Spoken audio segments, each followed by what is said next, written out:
हरिः ओम् श्रीगुरुभ्यो नमः। హరిః ఓం.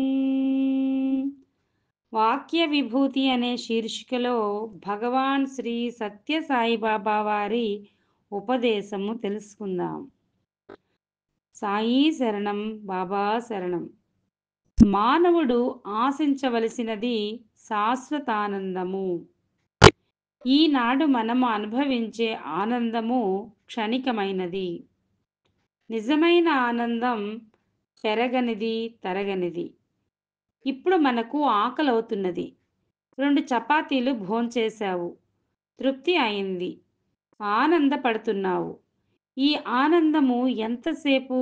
2 గంటలే. మరలా ఆకలి ప్రారంభమవుతుంది. అప్పుడు మరలా ఏదో ఒకటి భుజించాలి. ఇవంతా జీర్ణమైపోయేవి.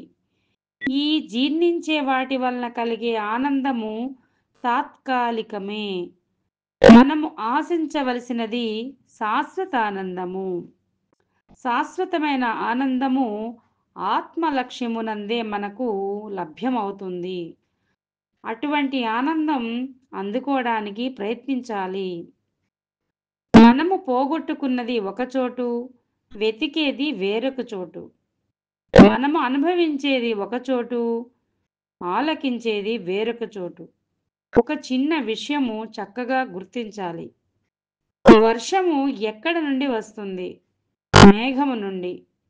మేఘములో నీరు ఎక్కడి నుండి చేరింది? సూర్యుని తేజస్సు వల్ల సముద్ర జలము ఆవిరిగా మారింది. ఆవిరి ఎక్కడి నుండి వచ్చింది? సముద్రము నుండి. సముద్రములోని నీరు ఆవిరిగా మారి మేఘములలో చేరి వర్షంగా కురిసి వాగులు వంకలుగా నదులలో చేరి ప్రవహించి సముద్రములో కలిసిపోతుంది. కనుకనే ఎచ్చట పుట్టే నచ్చట కేగుట నైజము ప్రాణికోటికిన్ అన్నారు. ఎక్కడ పుట్టిందో అక్కడికే పోయి చేరిపోతుంది జలం. ఒక పాత్ర ఉంది, మట్టి పాత్ర. ఈ పాత్ర ఎక్కడి నుండి పుట్టింది? మట్టి నుండి పుట్టింది. ఈ మట్టి నుండి పుట్టిన పాత్ర చేయి జారి క్రింద పడింది, ముక్కలు ముక్కలైపోయింది. దానినెవరూ ఆశించరు, అక్కడనే వదిలిపోతాము.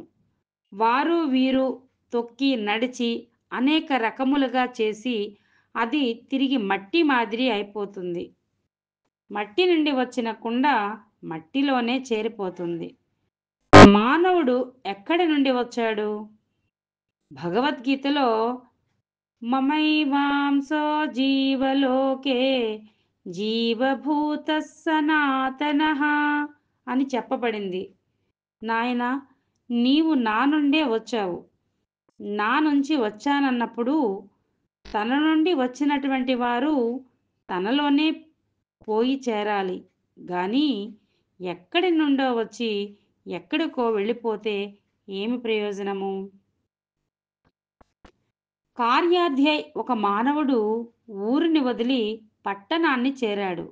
అయితే ఆ పట్టణములో తన పని పూర్తి చేసుకున్న తర్వాత ఒక్క క్షణమైనా ఇంకా అక్కడ ఉండడు. ఎక్కడి నుండి వెళ్ళాడో అక్కడికి, తన స్వగ్రామానికి వచ్చి చేరిపోతాడు. పట్టణములో ఎంత ఆకర్షణీయమైనవి ఉండినా, ఎంత విలువైన పదార్థములు కనిపించినా, ఎంత చక్కని భోజనం ఉన్నా, హోటళ్ళలో మంచి డన్లప్ బెడ్స్, సోఫాలు, ఎయిర్ కండిషన్లు ఉండినా అక్కడ తనకిష్టం ఉండదు. తన పని అయిన తర్వాత ఇంకా విశ్రాంతి ఏమాత్రము అక్కడ తీసుకోడు. తన ఊరికి ప్రయాణం అవుతాడు.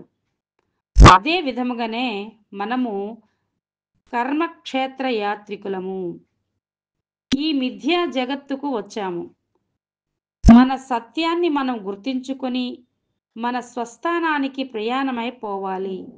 ఇది కేవలము ఒక సత్యమును నిరూపించే మార్గమే. అన్నింటి యందు కూడాను సత్యము అంతర్భూతమై ఉంటుంది. సైంటిస్టులు చెబుతూ ఉంటారు, ఆటం అనేది చాలా ప్రధానమైనది అని. అది కంటికి కనిపించదు. దాని నుండే సర్వము వచ్చింది అంటారు. కాదు కాదు. Truth is more fundamental than atom. ఈ యాటమ్ కూడాను ట్రూత్ అనేది ఫౌండేషన్‌గా ఉంటుంది. కనుకనే సత్యం నాస్తి పరో ధర్మః. ఈ సత్యాన్ని మనం గుర్తించాలి. ప్రతి మానవుడు సత్యం తెలుసుకొని కూడా లోక సంబంధమైన జీవితము కోసమని అసత్యాన్ని ప్రవేశపెట్టుకుంటున్నాడు. ఓం శ్రీ సాయిరామ్.